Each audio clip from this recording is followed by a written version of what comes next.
அசுரர்களின் தாக்குதல் பற்றி அறிவித்து தாம் எம்மை மட்டுமல்ல கிராமவாசிகள் அனைவரின் உயிரையும் காத்தீர்கள் ஜடாயு. கிராமவாசிகள் மிகுந்த அச்சம் கொண்டனர். லங்காபதி ராவணன் அசுரர்கள் இனி அவர்களை தாக்க மாட்டார்கள் என்று அவர்களுக்கு நம்பிக்கையூட்டினேன். மறுவாழ்வு துவங்கும் நம்பிக்கை அதன் பிறகே அவர்களில் உதயமானது. ரகுநந்தரே, கிராமவாசிகளை காக்க தம்முடன் இணைந்து சகாயம் புரிந்தது எனது பெரும் பாக்கியமாகும். இனி இந்த பஞ்சவடியை நெருங்கும் அனைத்து சங்கடங்கள் மீதும் பார்வை பதிப்பேன்.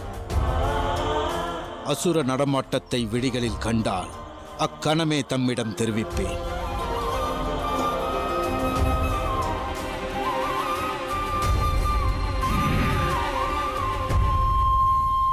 ரகுநந்தரே, தமக்கு ஒன்றும் நேரவில்லையே? நலமோடு இருக்கின்றேன். அசுரர்களின் தாக்குதலை வேறறுக்க வேண்டியது அவசியமானது. கிராமவாசிகள் அனைவரும் இன்னல் வயப்பட்டிருந்தனர். மிகுந்த நம்பிக்கை கொண்டிருந்தேன். என்றும் தாம் மேற்கொள்ளும் முடிவுகள் நன்மை பயக்க வல்லதாகும், நல்வாழ்வு தர வல்லதாகும்.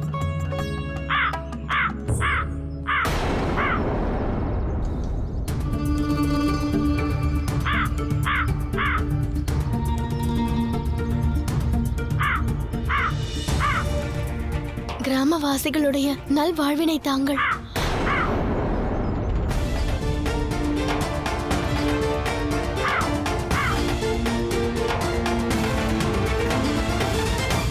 நான் மன எண்ணத்தை உரைக்கின்றேன். இந்த காகம் உன்னிடத்தில் மிகுந்த அன்பை வெளிப்படுத்துகிறது.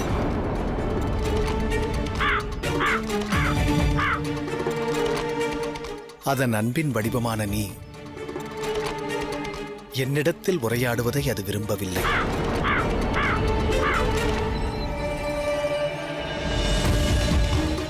அக்காகமிடம் நீயும் அன்பு பாராட்ட வேண்டும். மற்ற ஜீவராசிகளிடம் மிகுந்த கவனம் கொள்பவள், அதிக அக்கறை கொள்பவள். அந்த அடிப்படையில் நீ இதனிடத்தில் ஸ்நானம் முடித்து வாருங்கள். நான் சென்று தமது பசி போக்க ஆயத்தங்கள் புரிகிறேன். என் மன எண்ணத்தை எவ்வாறு அறிகிறாய் நீ? அது தாங்கள் என் மனதின் எண்ணத்தை அறிவதற்கு இணை.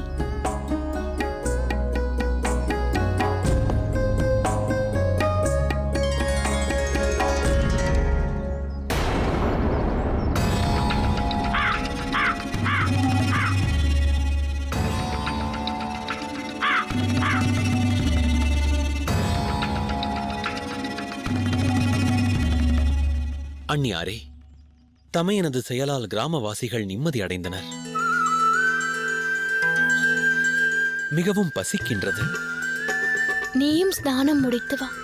இருவரும் வருகையில் உண்பதற்கு சுவையான உணவிருக்கும். நல்லது அண்ணியாரே.